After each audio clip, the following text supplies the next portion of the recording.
तुम्ही एवढ्या मोठ्या संख्येनं आणि गाढ श्रद्धेने आसनस्थ झालात हा एक मोठा चमत्कार म्हणायला हरकत नाही. मग हे गाव तसं थोडं अडचणीतच आलेलं दिसतं आहे. नाहीतर माझ्यासारख्या सामान्य माणसाच्या भाषणासाठी एवढी गर्दी करण्याचं काही कारण नव्हतं आणि नाही. पण नवले साहेबांच्या हे ध्यानी आलं असावं की निदान अशा उपक्रमांना आरंभ केल्यास गावाला जाग येईल आणि कदाचित तुमच्यापैकीच कोणीतरी पुढं व्याख्यानं देऊ शकतील. त्या पात्रतेचे योग्यतेचे लोक या सभास्थानी नसतील असं नाही. आणि मनात आणल्यास नवले साहेब सुद्धा हे करू शकतील, पण मग त्यांना त्यांची कामं सोडावी लागतील. म्हणून खास बोलण्या एवढा वेळ ज्यांना आहे त्यांनी बोलावं हे बरं असं लोकांनाही वाटतं. तर सकाळी आम्ही शिवचरित्रामध्ये प्रवेश केला आहे, त्या चरित्राचं चिंतन करतो आहे. महाराज हे पुन्हा जन्माला येण्याची शक्यता नाही, पण महाराजांचं रूप तुमच्या माझ्या मनामध्ये आहे. महाराजांच्या निर्वाणाला इतकी वर्ष लोटली तरीसुद्धा त्यांची जयंती सालोसाल देशाच्या आणि विशेषतः महाराष्ट्राच्या कोनाकोपऱ्यात साजरी होते. शिवाजी महाराजांच्या सहीनं एकही काम होणार नाही हे आपणाला माहीत असून सुद्धा आपण जय जयकार करतो. म्हणजे ज्याला सातत्यानं हा जयंतीचा लाभ झाला असा कदाचित भारताच्या इतिहासामधला हा एकमेव पुरुष असावा. महाराजांच्या नंतर अनेक मोठी माणसं जन्माला आली, त्यांचीही कारकीर्द या देशानं पाहिली, परंतु शिवाजी महाराजांना जो बहुमान मिळाला तो अन्य कुठल्या राष्ट्रपुरुषाला मिळाला नाही असं वाटतं. याचं कारण महाराज हे सामान्यातल्या सामान्य माणसापर्यंत पोहोचले. काही मोठी माणसं वरच्या स्तरापर्यंत मर्यादित राहिली, पण शिवाजी महाराजांनी आबालवृद्धांच्या अंतःकरणात प्रवेश मिळवला आणि त्यामुळे कदाचित त्यांचं स्मरणचिंतन अखंडितपणे सालोसाल वर्षानुवर्ष होतच आहे. नाहीतर एवढी शतकं लोटल्यानंतर आपण महाराजांचं स्मरण का करावं? पालखीमध्ये त्यांची प्रतिमा का ठेवावी? महाराज आपणाला उचलून 4 पैसे देणार नाहीत, आपलं एकही काम प्रत्यक्षात येऊन करणार नाहीत, तरीसुद्धा हा महाराष्ट्र महाराजांच्यावरती भक्ती करतो. यामध्ये कुठल्याही प्रकारचा आंधळेपणा आहे असं मला वाटत नाही. या चरित्रामध्ये उद्बोधक असं बरंच काही आहे, स्फूर्तिदायक बरंच काही आहे.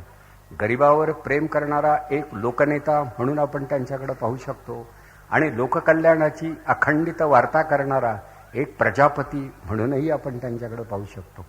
ते आता हे चरित्र तसं सकाळी मी आपणाला सांगितल्याप्रमाणे की कुठल्याही भावनेच्या आहारी न जाता सुद्धा त्याचा अभ्यास करता आला पाहिजे.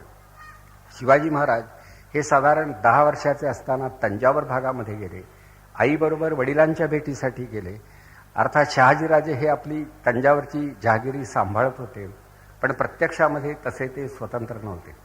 या तंजावर भागामध्ये फिरत असताना हिंदूंची मोठमोठाली गोपुरं आणि मंदिरं महाराजांनी पाहिली.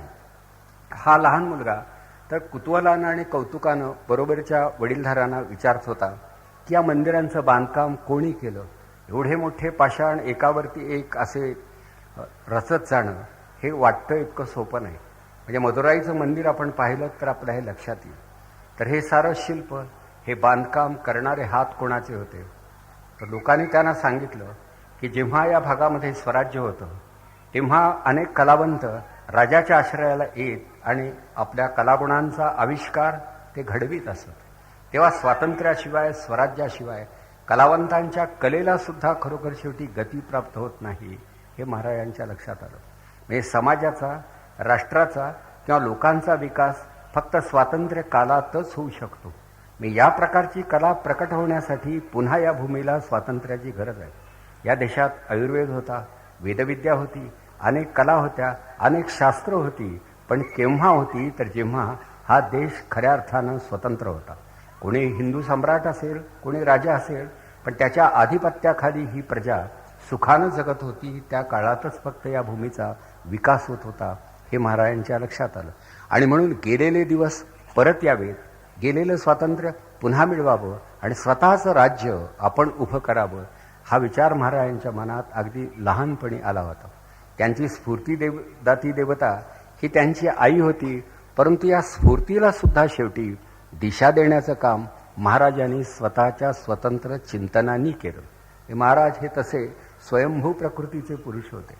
तर आता हे सगळं काम करायचं म्हटल्यानंतर अनेक हात लागतील, पाठीशी माणसं लागतील हे त्यांच्या लक्षात आलं. माणसं जोडल्याशिवाय, माणसं संघटित केल्याशिवाय, माणसं उभी केल्याशिवाय, माणसांना समज दिल्याशिवाय हे काम होणार नाही. म्हणजे लोक या नावाची शक्ती जोपर्यंत आपल्यावर प्रसन्न होत नाही तोपर्यंत आपल्या हातून काहीही होणार नाही. म्हणजे स्वराज्याची उभारणी ही एकांतामध्ये एकाकी दशेत एखाद्या माणसाने करावी अशी गोष्ट नाही. अनेकांचे हात या प्रयत्नामध्ये असे सहभागी झाले पाहिजे. म्हणून शेवटी महाराजांनी आपल्या आयुष्यामधला बराच वेळ माणसं शोधण्यासाठी, माणसं जोडण्यासाठी घालवलेला. ज्याला लोकनेतृत्व करायचं आहे त्यानं माणसांचा शोध घेतला पाहिजे आणि शोधलेली माणसं एका छत्राखाली सांभाळली पाहिजेत. हा महाराजांच्या जीवनातून निघणारा एक ऐतिहासिक निष्कर्ष आहे. महाराजांनी अशी तक्रार मात्र कुठे केली नाही की माणसं मिळतच नाहीत. हल्ली आपण जाहिराती देतो पण आपणाला माणसं मिळत नाहीत अशी आपण तक्रार करतो आणि माणसं मिळत नाहीत हे अगदी खरं आहे. माणसं तशी रस्त्यावर पडलेली नसतात.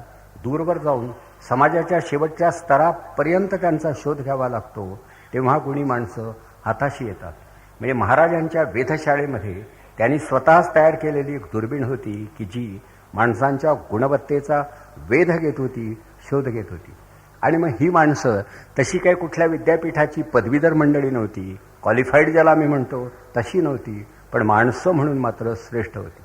कोण कुठे भेटला या आख्यायिका वाचताना नवल वाटतं. येसाजी कंक हा कुस्त्याच्या फडामध्ये महाराजांना भेटला. त्यानंतर हा जीवा महाला हा जातीचा नाभिक होता. हा कुठल्या तरी वरातीपुढं आणि नवरात्रामध्ये दांडपट्टा खेळत असताना महाराजांनी पाहिला. त्याचे पट्ट्याचे हात पाहिल्यानंतर, त्याची चपलता पाहिल्यानंतर त्याला आपला शरीररक्षक म्हणून जवळ ठेवावं असं महाराजांना वाटलं आणि त्या नाभिकाला त्यांनी जवळ केलं. तो शिवा काशीद या नावाचा महाराजांच्यासाठी प्राण वेचणारा हा दुसरा जातीचा नाभिकच होता. म्हणजे वेगवेगळ्या जातीमधली माणसं महाराजांनी जवळ केली, इतकी जवळ केली की त्या माणसांना सुद्धा नवल वाटलं. पन्हाळ्याच्या पायथ्याशी शिवा काशिदाची समाधी आहे. त्या माणसाने स्वराज्यासाठी काय काय केलं हे जर का आपण वाचलं तर आपण रामायण वाचतो आहोत असं वाटल्याशिवाय राहत नाही. एवढं एकेकाचं अलौकिक जीवन होतं. माणसं तशी साधी फाटक्या अंगाची आणि गरीब कुटुंबामधली. त्या गरीब कुटुंबामध्ये गुणसंपन्न माणसं या महाराष्ट्रात होती. म्हणजे जेव्हा साक्षरता नव्हती, शिक्षणाचा प्रचार नव्हता, कुठल्याही प्रकारची अनुकूलता नव्हती, त्याही काळात महाराजांना माणसं मिळत होती. आज जर एवढी माणसं महाराजांना त्या काळी दिसली असती तर या माणसातून कितीतरी माणसं त्याने वेचून काढली असती, कारण ती दिव्यदृष्टी त्यांना होती. आम्ही अजून तक्रार करतोय की माणसंच मिळत नाहीत. आता ती कशी मिळणार हा मोठा प्रश्न आहे. एक तर माणसं असतात. म्हणजे ज्ञानेश्वर आणि शिवाजी महाराज यांनी महाराष्ट्राला या बाबतीत खरोखर उपकृत केलं.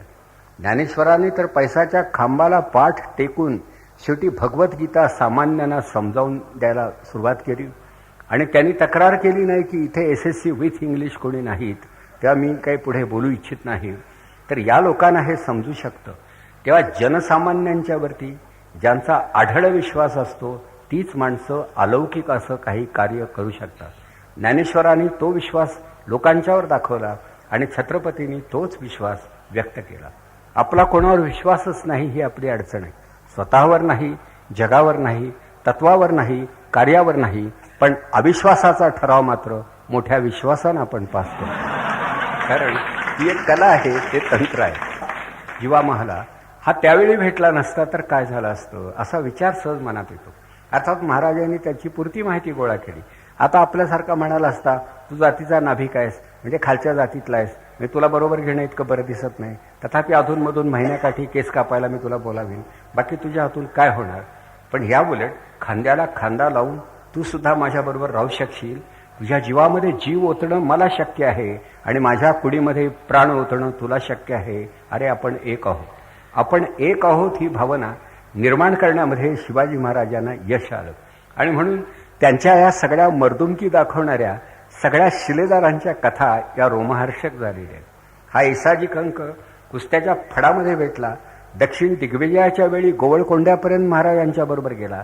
त्या भागानगरीच्या बादशहानं सगळ्यांचं स्वागत केलं आणि आपली हत्तीशाळा महाराजांना दाखवली की महाराज माझ्या राज्यामध्ये किती हत्ती आहेत पहा तर खरं. तुम्हा मराठ्यांकडे हत्ती किती. अर्थात ही स्नेहभेट होती, त्यामुळंच हे बोलणं होऊ शकलं. तेव्हा महाराज म्हणाले की मुळात आमचं राज्य हे गरिबांचं राज्य आहे. हत्ती पोसणं हे आम्हाला सहजच शक्य नाही. जरुरी एवढे हत्ती आमच्याकडे सुद्धा आहेत, पण तुमच्या एवढे हत्ती नाही.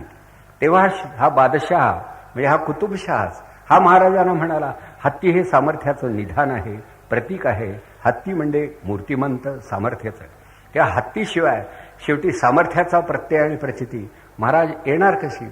त्यावेळी महाराज म्हणाले की माझ्याकडं हत्ती नाही, पण हत्तीचं बळ असणारी माणसं आहेत. त्या बादशाहाला शंका आली की हत्तीचं बळ माणसात असतंच कसं. तेव्हा बादशाह म्हणाला आमच्याकडे साठमारीचा खेळ होतो महाराज, हत्तीबरोबर काही योद्धे झुंजतात. असेल तुमच्याकडे तसा कोणी. महाराजांनी फक्त मागे वळून पाहिलं आणि हा एसाजी कंक पुढे आला आणि तो साठमारीचा विख्यात खेळ बादशाहच्या उपस्थितीत अगदी त्याच्या डोळ्यात देखत झाला. तर ती रीत अशी आहे की एक उन्मत्त हत्ती मैदानामध्ये सोडायचा आणि त्याला डिवचणारे खिजवणारे 400 लोकही आत सोडायचे. अर्थात जो अगदी कुशल आहे त्याच्या हातात लहानसं शस्त्र असतं आणि फक्त डिवचण्याचं काम करतात त्यांच्याकडे लांबलचक भालेही असतात. एसाजी कंक मोठ्या आत्मविश्वासानं त्या फडात उतरला आणि त्यानं तो हत्ती अंगावरती घेतला. अर्थात हत्तीच्या एका फटकाऱ्याने एसाजी यमसदनाला धाडला जाईल असं बादशाहाला वाटत होतं. परंतु हत्ती जवळ आल्यानंतर लहानसा जंबियाच होता फक्त. तो तेवढा वार तो करीत असे आणि 2-3 मिनिटामध्ये हत्तीच्या लक्षात आलं की हा आपल्या सोंडेत सापडत नाही आणि आपल्या पायाखाली चिरडला जाण्याची सुद्धा शक्यता नाही. लीलया चपलतेनं सुटणारा हा खरा योद्धा आहे. तरीही हत्तीनं अगदी तयारीचाच हत्ती होता तो. बादशाहनं त्याच्यावर बराच खर्च केला होता. शेवटी हत्ती हरला आणि मैदान सोडून चालता झाला. बादशाह हे बघत होता की फाटक्या अंगाची, हुरडा खाऊन जगणारी, कृष्णेच्या काठावर वाढणारी, तट्टावरती बसणारी, महाराजांचं नाव घेणारी, निशाण खांद्यावर टाकून वाऱ्यासारखी दौडत राहणारी ही माणसं मोठी अद्भुत रम्य आहेत. म्हणून शेवटी एसाजीला त्यांनी जवळ बोलावलं, अगदी त्याला क्षेम आलिंगन दिलं आणि आपल्या गळ्यामध्ये असणारा रत्नांचा हार त्याच्या गळ्यात घातला आणि बादशाह एवढंच म्हणाला अरे तुझ्या सामर्थ्याचं कौतुक करायला शब्द अपुरे आहेत, म्हणून शेवटी मी हा हार तुझ्या गळ्यात कौतुकानं घालतो आहे. ही माझी भावना आहे, हे माझं बक्षीस आहे. तर त्या एसाजीनं तो हार तसाच बादशाहाला परत केला. तो एवढंच म्हणाला माझं कौतुक करायला छत्रपती समर्थ आहेत. या पलीकडं काहीही तो म्हणाला नाही. आता इथे कोणीही दुसरा असता तर तो म्हणाला असता नाहीतर ओव्हरटाईम झालेलंच आहे, किंवा आपण एखादा हार दिलात तर काही बिघडत नाही. तर ही माणसं, या प्रकारची माणसं ही महाराजांच्या बरोबर होती. शिवा काशिदिया नावाचा असा एक नाभी की त्यानं महाराजांना पन्हाळगडातून बाहेर वाट काढून दिली. वेढा पडलेला आहे शत्रूचा, असा फोडता येत नाही. आतलं सामर्थ्य अपुरं आहे, बाहेरून मराठ्यांना वेढा फोडता येत नाही. अशा स्थितीमध्ये महाराजांना कुशलतेनं वेढ्याच्या बाहेर काढलं पाहिजे. त्या ज्याला पाऊल वाटा, चोर वाटा, आडवाटा सगळ्या माहीत होत्या असा शिवा काशिदिया नावाचा एक नाभिक, तो गुप्तहेर खात्यात काम करत होता आणि तो चांगला लढवय्या सुद्धा होता. तो महाराजांकडे गेला आणि महाराजांना म्हणाला महाराज आता तुम्ही सुरुवातीला प्रारंभिक तहाची बोलणी करा, मग वेढा थोडा शिथिल होईल आणि त्या ढिलेपणाचा फायदा घेऊन या वर्तुळाच्या बाहेर नेण्याचं काम मी करीन, तुम्ही माझ्या मागोमाग या. आणि त्यामुळे एका विशिष्ट आडरात्री शिवाजी महाराजांना त्या वेढ्यातून बाहेर नेण्याचं काम त्यानं केलं. अर्थात महाराजांना झपाझप विशाळगडाच्या दिशेनं जावं लागलं आणि जात असताना 2 पालख्या त्यांनी तयार ठेवल्या. त्यानं सांगितलं की महाराज तुम्ही पालखीत बसा, खाली भुई वेगानं पळतील, आम्ही मागे पुढे असू, पण पालख्या मात्र 2 ठेवा. महाराजांना कळलं नाही की 2 पालख्या हव्यात कशाला, पण तरीही 2 ठेवल्या. 2-3 मैलाच्या अंतरावर गेल्यानंतर मध्येच सर्वांना त्यानं थांबवलं आणि तो म्हणाला महाराज थांबा, आता तुम्ही पुढे सरळ जा आणि एक पालखी माझ्यासाठी ठेवा, तुमची वस्त्र आणि अलंकार मला द्या, मला क्षणभर तरी शिवाजी महाराज होऊ द्या. सगळे मला म्हणतात तू नावाचा शिवा आणि तुझी नाकडोळे पाहिल्यानंतर महाराजांसारखा तू वाटतोस, तेव्हा आम्हीच तुला खरं शिवाजी महाराज मानतो. तेव्हा आता लोक जर मला गमतीनं शिवाजी महाराज म्हणत असतील तर क्षणापुरता तरी मला खरंच शिवाजी महाराज होऊ द्या. आणि शिवाजी महाराजांनी त्याचा तो मनोरथ पुरा केला की ठीक आहे, दुसऱ्या पालखीत तुला बसायचं आहे, बैस, हे कपडे तुला हवेत घे, तुला त्यानंतर जिरेटोप हवा तोही घे. महाराजांना कळेल आपण हौस भागवत होते. त्यानंतर तो म्हणाला, महाराज आता आपली आपल्या वाटा भिन्न. तुम्ही सरळ विशाळगडाकडे जा, मी उलट दिशेनं जातो. शत्रू माझ्या मागे येईल, तो मलाच महाराज समजेल, आणि म्हणून मला हे सारं हवं होतं. आणि बरोबर ही दुसरी पालखी उलट दिशेनं निघाली. त्यात हे दुसरे महाराज बसले होते. शत्रू बरोबर मागे आला. हे महाराज अगदी सापडले.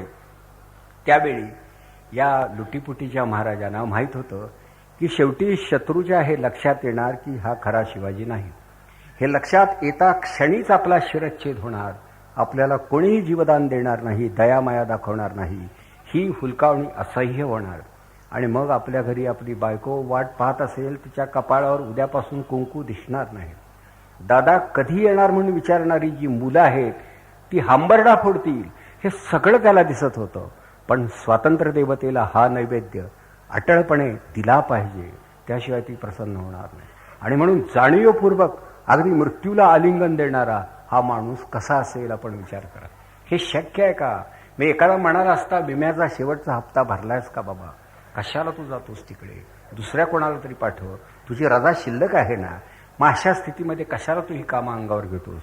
मी बरीच माणसं आजची जर असती तर रजेवरच गेली असती. कारण कामाच्या वेळी रजा घेण्यामध्ये पारंगत असणारे बरेच कामसू लोक आपल्याकडे आहेत. कळलं का? असे कर्मयोगी कर्मचारी संख्येनं किती आहेत यावरती कार्यालयाचं कर्म अवलंबून असतं, असं खूप वेळा वाटतं. तेव्हा हा माणूस असा दिशेने गेला आणि त्याचं व्हायचं तेच झालं. आता कल्पना करा, त्याची समाधी शिवाकाशीदाची आता पुतळाही बसवला गेलाय, तो पन्हाळगडाच्या पायथ्याशी. म्हणजे मृत्यू दिसत असताना मृत्यूचा स्वीकार करणं, पळ न काढता पायरोवा करून अगदी त्या कार्याशी एकरूप होणं, हा मृत्यूयोग म्हणावा लागेल. की मृत्यूची शिडी लावून अमरत्वाकडे जाणारी ही माणसं असली पाहिजेत. नाहीतर मी म्हणणारी माणसं मरणाचा क्षण येतो आहे कळता क्षणीच अगदी भयचकित होतात, गर्भगळित होतात, असा अनुभव आहे. एखाद्याला नुसतं डायग्नोसिस करून डॉक्टरनी सांगितलं की जरा तुम्हाला आणखी पुन्हा एकदा रक्त तपासून घ्यावं लागेल आणि छातीचा एक्सरे काढावा लागेल, तरी माणसं हा बघतात. इथे तर मूर्तिमंत मृत्यू दिसतच होता. हा याच्या पुरंदरच्या माचीवरती हा मुरारबाजी लढत होता. खाली मोगलांचा वेढा होता. जयसिंह दिलेर खान यांचं 16,000चं सैन्य खाली होतं आणि वरती सैनिक उरलेच नव्हते. तेव्हा खालून निरोप पाठवण्यात आला. एका बाणाला एक चिठी बांधली आणि वरती तो अशा रीतीनं तीर मारला की पायाशी येऊन निदान ती चिठ्ठी पडावी आणि त्याला कळावं. अर्थात तोंडीही निरोप देण्यात आला होता की आता तुम्ही थोडे लोक राहिलात, आता नका लढू, तुम्ही सरळ आमच्याकडे या, तुम्हाला आम्ही हत्तीच्या अंबारी देतो, मुलाबाळांचं कोट कल्याण होईल एवढं दान बादशाकडून तुम्हाला मिळेल. शिवाजी महाराज तुम्हाला काय देणार आहे? महाराजांची कुवत किती, दानत किती. अशा स्थितीत आता पुन्हा तुम्ही रक्ताच्या थारोळ्यात पडू इच्छिता? जरा विचार करा, नातवंडांचा विचार करा, पत्नीचा विचार करा. हे सगळं त्याला ऐकवण्यात आलं. त्यावेळी हा मुरारबाजी त्यांना एवढंच म्हणाला, निरोप घेऊन येणार आला की सांग तू खालच्या सेनापतीला की अरे आम्हाला माहीत आहे की आमचा मृत्यू अपरिहार्य आहे, पण आमचा जीव झेंड्यावरून आणि छत्रपतींच्यावरून आम्ही ओवाळून टाकला आहे, तो परत घेणं आम्हाला शक्य नाही. तेव्हा तुझे जे काही ऐश्वर्य ते तुझ्या जवळ राहू दे. या प्रकारची उत्तरं देणारी माणसं शिवकालात उभी राहिली म्हणून मराठ्यांचा तेजस्वी इतिहास भारताच्या वाट्याला येऊ शकला. नाहीतर पळ काढणारे बरेच लोक असतात. आणि अशीच माणसं जी होती ही सगळी तोलामोलाची, योग्यतेची, प्राण पाखडणारी माणसं होती. ही माणसं काय महाराजांनी लादूच दाखवून मिळवली नव्हती. अशी माणसं मिळतील तरी का? नाही तर एखादा म्हणाला असता तुम्ही मला महाराज काय प्रमोशन द्याल का एखादं दुसरं, मग बघतो मी 2-3 वेळा तरवार अंगाभोवती फिरवीन, जर आणखी जरा पगारवाढ दिली तर उलटी फिरवीन वगैरे. कसले तरवार फिरवत आहेत? मी 1 तारखेवरच ज्यांचं भवितव्य अवलंबून असतं आणि प्रमोशनसाठी एकसारखी गावं, संस्था, पक्ष काय वाटेल ते सोडायला तयार होतात. त्यात आहे कधी कधी पक्षांतर सुद्धा डोळ्यापुढे उभं राहतं. किंवा ह्या माणसांनी महाराजांची एक बाजू घेतल्यानंतर ती सोडली नाही, शेवटपर्यंत तो ठामपणे तसा त्यांच्याबरोबर राहिला. आणि अशी अनेक माणसं, हा तानाजी मालुसरे यानं आपल्या मुलाचं लग्न काढलं. कशासाठी? पोर काय लग्नाच्या वयाचं होतं का? पण कुठल्या तरी समारंभाच्या निमित्ताशिवाय शिवाजी महाराजांचे पाय आपल्या गावाला लागणार नाही म्हणून शेवटी आपण आपल्या घरीच एक लग्न कार्य काढू, म्हणजे निमंत्रण द्यायला महाराजांकडे जाता येईल आणि आग्रहपूर्वक त्यांना गावी बोलावता येईल आणि महाराजांचं सर्वांना दर्शन घडेल.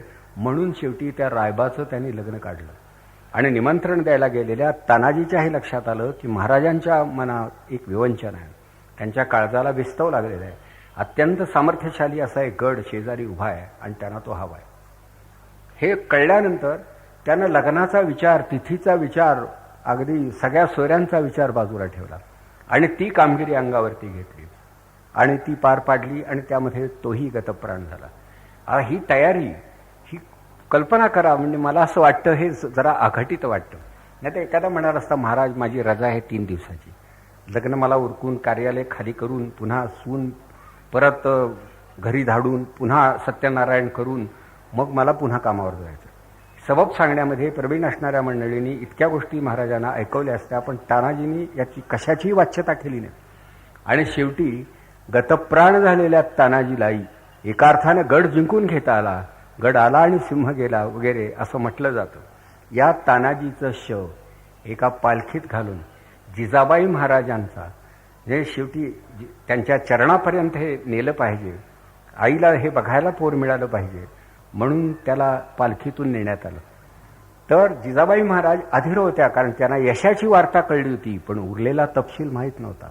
कारण भडकलेल्या पेटलेल्या गंजी त्यांनी पाहिल्या, त्या अर्थी मराठे यशस्वी झाले हे त्यांच्या लक्षात आलं. तर पुढे जाऊन कुणीतरी जरा चहाड्यात सांगायला सुरुवात केली की तानाजी पालखीत बसून येतोय, अत्यंत उन्मत्त झालेला आहे, त्याला एवढं यश मिळालेलं आहे, तुमच्याकडे येताना पालखीतून येण्याचं काही कारण आहे का? चालत यायला काय अडचण होती का? घोड्यावर स्वार होऊन यायचं, पण पालखीचा मान एवढ्या पराक्रमानं तानाजीला हवासा वाटतो. तानाजी हा उन्मत्त झाला आहे. हे ऐकल्यावर सुद्धा जिजाबाई महाराज म्हणाल्या, माझं ते पोर आहे, त्यानं मला गड मिळवून दिलेला आहे, पालखीचा मान त्याला नाही तर द्यायचा कोणाला? ही भावना ज्या जिजाबाई महाराजांच्या मनात होती, ती जिजाबाई ही केवळ एका महाराजांची आई नव्हती, तर उभ्या महाराष्ट्राची आई होती. म्हणून तर ती माणसं महाराजांना सुद्धा मिळू शकली.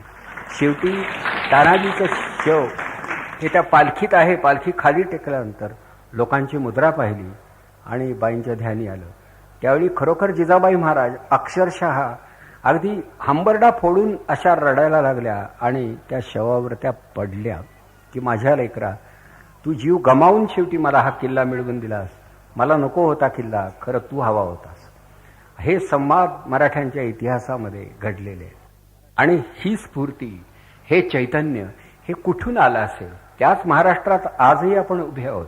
महाराष्ट्रात काही सद्गुणांची अगदी दिवाळखोरी झाली असं मला वाटत नाही, अजूनही ते टिकून आहे.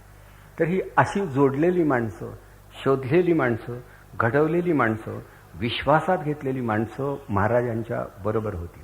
आणि त्यामुळं महाराजांच्यावरती जेव्हा जेव्हा असा घाव घालण्याचा प्रयत्न झाला, एका संशोधकानं मुद्दाम नमूद करून ठेवलंय की अमेरिकेमध्ये राष्ट्राध्यक्षावर गोळी झाडली तरी त्याला कोणी वाचवू शकत नाही. ज्या अमेरिकेत घरात बसून टीव्हीवरती सर्व काही दिसतं, अगदी राष्ट्राध्यक्षांची हत्यासुद्धा दिसते, तिथे ती हत्या मात्र थोपवता येत नाही, अशी परिस्थिती आहे. म्हणजे राष्ट्राध्यक्ष वाचवणं हे अमेरिकेला शक्य नाही, एवढी शस्त्र जवळ असून आणि एवढ्या दुर्बिणी असून. परंतु शिवाजी महाराजांच्यावरती घाव घालणारा हात अफजल खानाचा असेल, सुरतेच्या इनायत खानाचा असेल, आणखी कोणाचा असेल, पण घाव घालणारा हात खाली येऊ शकला नाही, वरच्या वर उडवला गेला. याचं कारण डोळ्यामध्ये जीव गोळा करून महाराजांकडे पाहणारे, त्यांच्यावर पाळत ठेवणारे, त्यांचा सांभाळ करणारे अनेक मावळे अवतीभोवती होते. त्यांचं एवढंच काम होतं, आपल्या प्राणाची पाखर घालून छत्रपतींचं रक्षण करणं. आणि त्यामुळं कधी मारेकऱ्याचा हात त्यांच्यापर्यंत पोहोचू शकला नाही. आणि हे त्या संशोधकांना नवल वाटतं. आणि नंतर मग शेवटी हा निष्कर्ष काढावा लागतो की शिवाजी महाराजांच्या मावळ्यांच्या हाती श्रद्धेची, निष्ठेची जी दुर्बीण होती, तेवढी पल्लेदार दुर्बीण अमेरिकेला सुद्धा निर्माण करता आली नाही. म्हणजे शेवटी भावना ही एक फार मोठी शक्ती आहे. त्यामुळे हे शक्य झालं. नाही तर गाफीलपणा काय, महाराजांच्यावर कोण काय चाल करून येत आहे, आपण आरामात चहा घेऊया, असला हा प्रकार नाही. की जिथे महाराज उभे तिथे ही माणसं उभी असायची. आणि हे माणूसबळ म्हणजे शिवाजी महाराजांनी सगळ्यात महत्त्वाचा मानला तो माणूस, हे जग माणसांकडून बदललं जातं, हे जग माणसांसाठी असतं, हे जग माणसांचं आहे. तेव्हा या जगामध्ये माणसांना आणि विशेषतः भारतीयांना आणि हिंदूंना सन्मानानं जगता यावं यासाठी मला स्वराज्य हवं आहे. माझ्या मिळकतीत भर घालण्यासाठी मला काही नको. कारण महाराजांनी कोणाची एखाद्या आदिलशहाची, निजामशहाची, मोगलांची नोकरी चाकरी पत्करली असती तर कदाचित त्यांना मोठी जहागिरी मिळाली असती आणि व्यक्तिगत सौख्य अगदी अपार किंवा अमाप प्रमाणामध्ये त्यांना अनुभवता आला असतो. परंतु महाराजांनी खरोखरच स्वतःच्या व्यक्तिगत सौख्याचा विचार कधी केला नाही आणि याउलट प्रजेचं सौख्य हेच आपल्या सगळ्या प्रयत्नामागे असणारं प्रयोजन असं त्यांनी मानलं आणि ते धडपडत राहिले. तर अशी धडपड करणारा माणूस, त्याचं ते सामर्थ्य, त्याचं तेज कुठेतरी कणानं तरी खरं आपल्यात यायला पाहिजे. ते महाराजांच्या जीवनात आलं तरी कुठून? तर हे एक प्रकारचं राजनैतिक तप होतं. शिवाजी महाराजांच्या अंगात ही शक्ती आली याचं कारण महाराज अंतर्मुख होते, एकसारखा विचार करीत होते. महाराज हे ईश्वरनिष्ठ होते. माणसं ओळखण्यापूर्वी त्यांनी आपल्या अंतर्मनाचं एका विशिष्ट पद्धतीनं संस्करण केलं होतं. ही दिव्यता, ही शक्ती त्यांना प्राप्त झाली होती. ही एक प्रकारची अंतःशक्ती होती. पण ही प्राप्त कशी झाली असेल? ही एक प्रकारची साधना होती. शिवाजी महाराज हे तसे तुळजाभवानीचे भक्त होते. म्हणजे पण आंधळे भक्त नव्हते किंवा एकसारखे गाभाऱ्यात जाऊन बसत नव्हते की हातात जपाची माळ घेतलेली आहे, बसलाय आपला भवानीच्या गाभाऱ्यात. देवाचं दर्शन घेऊन बाहेर पडणारे, पण देव मस्तकी धरावा, अवघा हलकल्लोळ करावा असं मानणाऱ्यापैकी ते एक होते. महाराज हे ईश्वरनिष्ठ होते. पण एका विशिष्ट वयात त्यांची ईश्वरनिष्ठा ही शिगेला जाऊन पोहोचली होती. 2-3 प्रसंग असे आहेत की तेव्हा महाराज सगळ्या राजकारणावरतीच खरोखर शेवटी उदार झाले आणि एक प्रकारची त्यांना उपरती प्राप्त झाली की नको, परमेश्वर प्राप्तीसाठीच आपण जगावं, हे चांगलं, नको हे राजकारण, नको हे धर्मकारण, नको हे समाजकारण, नको यातलं काही. असे उपरतीचे क्षणी शिवाजी महाराजांच्या जीवनात आहेत. आणि त्यातला एक अगदी त्यांच्या 15-16व्या वर्षी घडलेला प्रकार आहे. घोड्यावर स्वार होऊन मित्रांच्या बरोबर असेच पुण्याच्या परिसरामध्ये, पंचक्रोशीमध्ये महाराज असे फिरत होते, परिभ्रमण करत होते. तर लोहगाव नावाच्या लहानशा खेड्यामध्ये त्यांना असाच माणसांचा थवा दिसला. लक्ष गेलं म्हणून ते पाय उतार झाले, घोडे बाजूला बांधले आणि माणसं का जमा झाली ते बघायला आपल्या मित्रांबरोबर गेले. तर माणसांचं असं मंडलाकार अशी रचना होती. सर्व बाजूनं लोकांनी कोंडाळं केलं होतं आणि मध्ये एक माणूस कोणीतरी बोलत होता आणि एक प्रकारची एक निस्तब्धता तिथं नांदत होती. मुंगीच्या पावलाचा सुद्धा आवाज ऐकू यावा इतकी शांतता, पण त्या एका माणसाची तेजस्वी वाणी मात्र सगळ्यांच्या श्रवणी पडत होती. कोण होता हा माणूस? संत तुकाराम. तुकोबा बोलत होते आणि लोक ऐकत होते. महाराजांना मोह पडला, तेही ऐकू लागले. आणि एका परमेश्वरा व्यतिरिक्त आयुष्यामध्ये कुठल्याही गोष्टीच्या प्राप्तीसाठी माणसानं निधिध्यास घ्यायचा नसतो हा विचार बाबा लोकांना समजावून देत होते. म्हणजे शेवटी तुटो हे शरीर, फुटो हे मस्तक, परी कीर्तन रंग सोडू नये असं म्हणणारा तुकोबा तल्लीनतेनं हा परमार्थ विचार लोकांना सांगत होता. तर तो ऐकल्यानंतर शिवाजी महाराज अतिशय प्रभावित झाले आणि तुकोबांना आपण आल्याची चाहूल लागू न देता घरी गेले आणि घरी जाऊन जिजाबाई महाराजांना म्हणाले की तुकोबांचं कीर्तन ऐकल्यानंतर मला उपरती प्राप्त झाली आहे. मासाहेब हे सगळं सोडावं आणि एका पांडुरंगाच्या भजन पूजनामध्ये आयुष्य बेचावं असं वाटतं. शेवटी देवच सारं करीत असेल तर देवाच्या पायी थांबणं अधिक चांगलं. तर मला असं वाटतं की इथून पुढं आयुष्य परमार्थाला व्हावं. जिजाबाई महाराज इथे जागी आई होती. ती म्हणाली, राजे, संतांची कीर्तनं व्हावी, मंदिरांचे कळश टिकावे, गाभाऱ्यातल्या मूर्ती अभंग राहाव्यात, यासाठी या सर्वांचं रक्षण करणारा कोणीतरी पाहिजे ना. तुम्हालाही उपरती प्राप्त झाली तर हा सारा परिवार नीट राहील का, जागेवर राहील का याचा विचार तुम्ही करा. क्षत्रियाचा धर्म समाज रक्षण करणं हा आहे. क्षत्रियांना उपरती प्राप्त होणं न्यायाचं नाही. म्हणून तर कुरुक्षेत्रामध्ये भगवंतांनी सुद्धा अर्जुनाला सांगितलं, तुला लढावं हे लागेलच. तेव्हा लढाईचा विचार सोडून कुठेतरी कोपऱ्यामध्ये बसून जपाची माळ ओढण्यासाठी तुमचा जन्म नाही राजे, मनाशी विचार करा. आणि स्वतः जिजाबाई महाराज तुकाराम बाबांना भेटायला गेले म्हणे. अर्थात ते त्यांनी छत्रपतींना कळू दिलं नसेल आणि त्यांनी बाबांना सांगितलं की माझा मुलगा संवेदनक्षम आहे, जरा हळुवार चित्तानं गोष्टींकडे पाहणार आहे, त्याला एकाएकी बाबा उपरती प्राप्त झाली आहे. क्षत्रियाचं पोर वाट चुकून दुसरीकडे गेलं तर समाजाचं काय होईल? बाबांनी तेच सांगितलं की त्याने ते करावं हे मला मान्य नाही. पुन्हा जरी या बाजूने कधी राजे आले तर मी त्यांची समजूत घाली. तुकाराम महाराजांनी जे पायकीचे अभंग सादर केले आहेत ते या संदर्भात केले असावेत असा एक तर्क आहे की शेवटी मोक्षाची प्राप्ती व्हावी यासाठी प्रयत्नशील राहणारे पाईक दोन प्रकारचे असतात.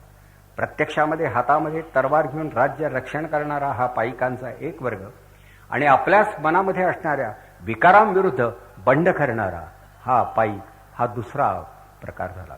म्हणजे एक लढा आत चालू असतो आणि दुसरा बाहेर चालू असतो. तर आतून स्वतःशी लढणारा हा पंढरीरावाचा पाईक आणि बाहेर राज्यरक्षणासाठी लढणारा हा छत्रपतींचा पाईक असं म्हणायला हरकत नाही. तेव्हा या दोन्ही प्रकारच्या पाईकांना सद्गती प्राप्त होते हा विचार महाराजांच्या मनावर बिंबवण्यासाठी तुकोबांनी काही उत्स्फूर्तपणे काही अभंग म्हटले आहेत असं सांगितलं जातं. आता या गोष्टींच्या नोंदी अगत्यपूर्वक ठेवायला हव्या होत्या, पण आपल्याकडून ठेवल्या गेल्या नाहीत. इथे आपण अपुरे पडलो. मोगलांना इतिहासकार भेटले, इंग्रजांना भेटले, पोर्तुगीजांना भेटले, पण मराठ्यांना इतिहासकार भेटले नाही. शाहीर भेटले, अतिशयोक्त अशी पुराणं लिहिणारे लोक भेटले, परंतु तंतोतंत चरित्राचं लेखन करणारे प्रगल्भ बुद्धीचे आणि भेदक विचाराचे संशोधक भेटले नाही. ही वस्तुस्थिती आहे. त्यामुळे नेमकं कोणत्या दिवशी काय घडलं हे सांगता येत नाही. तरी बाबासाहेब पुरंदरांसारखे असं बारकाईनं तपशीलवार विचार करणारे काही निष्ठावंत अभ्यासक आहेत ही अत्यंत आनंदाची गोष्ट. अर्थात मी मात्र तपशिलात प्रमाणाबाहेर शिरत नाही, कारण माझे मूळचे विषय हे वेगळे आहेत आणि शेवटी अंतरावरून मी बघतो की महाराज ही एक स्फूर्ती होती, महाराज ही एक शक्ती होती, महाराज ही एक व्यक्ती होती, महाराज ही स्वराज्याची भक्ती होती. महाराजांचं जीवन आपण वेगळ्या तऱ्हेनं अभ्यासलं पाहिजे आणि म्हणून तपशील थोडा बाजूला ठेवून फक्त महाराजांचं अंतर्याम हे मी माझ्या दृष्टीनं महत्त्वाचं मानतो आणि तेवढ्याचाच विचार करतो. तर त्यांची ईश्वरनिष्ठा त्यांच्याजवळ होती, परंतु शेवटी ईश्वराच्या साक्षीनं हे राज्य व्हावे हे श्रींचे मनात आहे. हे राज्य माझं नाही, हे देवाचंच राज्य आहे. तेव्हा देवाचं राज्य देवाच्या साक्षीनं जगाच्या हितासाठी उभं केलं पाहिजे ही महाराजांची भावना होती. म्हणून स्वराज्य हे खरं देवाचं राज्य. नाहीतर आपली राजमुद्रा जी आहे तर सत्यम एव जयते ही खरं हेच आपलं बोधवाक्य आहे की सत्यासाठी हे राज्य आहे. शिवाजी महाराजांचं राज्य देवासाठी होतं आणि देव हा माणसात होता आणि आपलं राज्य हे सत्यासाठी आहे. फक्त सत्य कुठे आहे याचा शोध घेण्याची वेळ आली आहे, पण कधीतरी शोध लागेल असं आपण मानूया. तेव्हा तत्वासाठी जगणाऱ्यांना या प्रकारच्या दिव्यातून जावं लागतं. महाराजही जात होते. खाली दक्षिणेकडे जेव्हा गेले तेव्हा शैल्य मल्लिकार्जुनाच्या मंदिरात महाराज गेले, तेव्हाही त्यांना अशीच उपरती आली होती. अक्षरशः त्यांना असं वाटलं की आपलं शिरकमल हे शिवाच्या पायी व्हावं, अशा नोंदी आढळतात. निदान ते म्हणाले तरी की आता घरी परत जावं असं वाटत नाही. या प्रसन्न मंदिरामध्ये जीवनाची समाप्ती साधावी आणि देवाशी एक रूप व्हावं. काही वेळा ग्लानी येत असे, थकवा येत असे. अहो केवढी दगदग होती. अशा वेळी माणसाला या प्रकारची उपरती येत असेल. बरं, त्या काळी जेवढे म्हणून साधू होते महाराष्ट्रात भिन्न धर्मांचे, त्या सर्व साधूंशी महाराजांचा संबंध होता. केळशीचे याकूत बाबा होते, पाटगावचे मौनी बाबा होते, महाबळेश्वरचे सिद्धेश्वर भट ब्रह्मे होते, देऊगावचे तुकोबा होते, सज्जनगडावरचे रामदास होते, अनेक साधू होते. या सर्व साधूंना महाराज भेटत होते. याचं कारण असं की सत्पुरुषांच्या गाठी भेटीमुळं शेवटी त्यांच्या आशीर्वादामुळं आपले शुभ मनोरथ निदान सिद्धीला जातात अशी एक त्यांची श्रद्धा होती. म्हणून कुठेही एखादा महापुरुष आहे, साधू पुरुष आहे, निदान साधक आहे, वारकरी आहे, एवढं जरी महाराजांना कळलं तरी आदरानं ते त्याच्याकडे जात असत. पण ही भावना फार महत्वाची आहे. म्हणून जो राजा हा शेवटी एक ईश्वरी सत्ता मानतो, विद्वत्ता मानतो, तत्वज्ञान मानतो आणि खरोखर विद्वान लोकांच्या पुढं किंवा सत्वसंपन्न साधू पुरुषांच्या पुढं नतमस्तक होतो, त्याचंच राज्य हे आदर्श राज्य होऊ शकतं. आणि तिथे आपणाला वेगळेपणा हा दिसतो. नाही तर एखादा म्हणाला असता मी जायचं काय कारण आहे, कोण तो भटजी महाबळेश्वरचा, काय माझा त्याचा संबंध आहे, असेल त्याचं एखादं काम सातारला मला भेटायला सांगा, सर्किट हाऊसवर मी असेल. तर असा प्रकार नाही. शेवटी आपण त्याच्यापर्यंत गेलं पाहिजे. म्हणजे महाराजांनी कोणाकोपऱ्यातले साधू हे शोधून काढले, पण भाबडेपणाचा अंशही नव्हता. भाविक होते, श्रद्धावंत होते, कधी कधी खरोखरच हळूवार होत होते, आत्मसमर्पणापर्यंत जात होते, पण ही एक फार उदात्त अशी भावना होती. भाबडेपणाचा लवलेशही नव्हता. शेवटी देवानं आपल्यावरती टाकलेली जबाबदारी आपण पार पाडली पाहिजे. देवावर भार टाकण्यात काही अर्थ नाही. शेवटी बुद्धी आणि 2 हात या 2 गोष्टी देवाने दिल्या असताना आता देवाला वारंवार प्रश्न विचारायचे कशाला? आपल्या पुढच्या प्रश्नांची उत्तरं आपण शोधली पाहिजेत, हे महाराजांच्या लक्षात येत होतं. आणि म्हणून स्वतःच्या एका विशिष्ट पद्धतीने जीवनाचा महाराज विचार करत होते. त्या अशा या लोकोत्तर पुरुषानं मागे बराच वसा वारसा ठेवला आहे. तो विचारांचा आहे, तो तत्वज्ञानाचा आहे, तो वर्तनविषयक सिद्धांतांचा आहे. हेही आपण खरं लक्षात ठेवलं पाहिजे. केवळ आपलं श्रीमंत होण्यासाठी केलेली ती धडपड नव्हती. त्या महाराजांचं जीवन हे तसं एका अर्थानं अगदी व्रतस्थच होतं. अनेक बंधनं त्यांनी स्वतः स्वीकारली होती. सकाळीच मी आपणाला सांगितलं, आहार विहाराच्या बाबतीत ते साधे होते, खाणं अतिशय परिमित होतं. महाराज निर्व्यसनी होते. वारंवार सांगावं लागतं, महाराज निर्व्यसनी होते. जे कोणी महाराजांच्या नावाचा जय जयकार करीत असतील, जे कोणी शिवाजी महाराजांची उपासना करत असतील, जे कोणी शिवाजी महाराजांना आपल्या जीवनातला आदर्श मानत असतील, त्यांनी प्रतिज्ञा केली पाहिजे की आम्ही मद्याच्या थेंबालाही स्पर्श करणार नाही. हे जोपर्यंत घडत नाही तोपर्यंत महाराजांच्या मनोरथाचा रथ हा पुढे सरकू शकणार नाही. तर असं हे जीवन महाराष्ट्राचं त्यावेळी घडलं जात होतं. आणि सामान्य माणसांना शिवाजी महाराजांचा केवढा आधार वाटत होता की शेवटी हे सैनिक रणामध्ये जात होते, त्यातले काही पडत होते आणि जीव गमावून बसत होते. हे कसे जाऊ शकत होते? आपण थोडा मनाशी विचार करा. हल्ली जर कोणाला सांगितलं की तू गेल्यानंतर तुझं काय होईल हे सांगता येत नाही, तो अक्षरशः बॉन्ड लिहून घेईल की मला 3 जखमा झाल्या तर एवढी नुकसान भरपाई द्यावी लागेल, आणि जर गळ्याला जखम झाली तर याच्या दुप्पट द्यावं लागेल. असली करारी माणसं आम्ही आहोत. म्हणजे करार करणारी, वृत्तीनं करारी नव्हे. तर त्यावेळी शिवाजी महाराजांच्या काळात ती माणसं लढली. त्यांना माहीत होतं की पडू, पण तरी ते लढत होते का? तर आपल्या पश्चात मागे राहणारी आपली बायका मुलं, आपले वृद्ध आई वडील यांचा सांभाळ शिवाजी महाराज नक्कीच करतील. हा जो विश्वासाचा भाग होता की मी गेलो तरी माझं घर उघड्यावर पडणार नाही, माझ्या मुलाबाळांना आधार लाभेल, हा विश्वास शिवाजी महाराज निर्माण करू शकले. त्यानंतर प्रजेच्या मनात या प्रकारचा विश्वास निर्माण करण्यात एकाही भारतीयाला यश आलं नाही. ही वस्तुस्थिती आहे. आपण आपलं म्हणतो ठीक आहे बुवा, आले बरं झालं, आमची या गावाला त्यांनी भेट दिली, असा भरवसा वाटत नाही की यांच्या येण्यामुळं काही काम होईल आणि आधार लाभेल असा. परंतु शिवाजी महाराजांच्याविषयी हा विश्वास वाटत होता. हा विश्वास संपादन करणं ही गोष्ट काही सामान्य कोटीतली नाही, हे आपण सुद्धा मान्य करा. आणि म्हणून माणसं हे सगळं त्यांच्यासाठी करत होती. आणि त्याहीपेक्षा एक सगळ्या समुदायाला म्हणून त्यांनी एक तत्वज्ञान दिलं होतं, एक नेतृत्व दिलं होतं. आम्ही समाज मानसशास्त्राचे प्राध्यापक नेतृत्व या नावाचं एक प्रकरण वर्गामध्ये शिकवतो. विद्यापीठाच्या परीक्षेसाठी ते आहे की नेता कोणाला म्हणायचं हा एक प्रश्न आहे. आणि जिथे सोशल सायकॉलॉजी शिकवली जात असेल तिथे हे प्रकरण त्या विषयाचे प्राध्यापक विद्यार्थ्यांना नक्की शिकवतील की नेता कोणाला म्हणायचं. तर आता आपण म्हणतो जो पुढे असतो त्याला पुढारी म्हणतात आणि तो पुढेच राहतो, आणि किंवा लोकांना तो पुढे नेतो म्हणून त्याला नेता म्हणतात. तर मूळचा इंग्लिश शब्द जो आहे तो लीडर असा आहे. जो लोकांना लीड करू शकतो तो खऱ्या अर्थानं लीडर असतो. पण त्या लीडरची काही लक्षणं सांगितलेली आहेत की त्या लीडरचा प्रभाव, त्याच्या व्यक्तिमत्वाचा, विचाराचा प्रभाव लोकांच्यावर, अनुयायावरती अधिक प्रमाणात पडतो. अनुयायांचा प्रभाव हा नेत्यावर कमी पडतो आणि नेत्याचा प्रभाव अनुयायावर अधिक पडतो. तेव्हा हा प्रभाव पडावा आणि टिकावा यासाठी नेता हा सदैव अधिक उंचीचा असावा लागतो. अधिक बुद्धिमान, अधिक सामर्थ्यवान असा तो असावा लागतो. नाहीतर तो जर गुणहीन असेल तर त्याचं नेतृत्व फार काळ टिकू शकत नाही.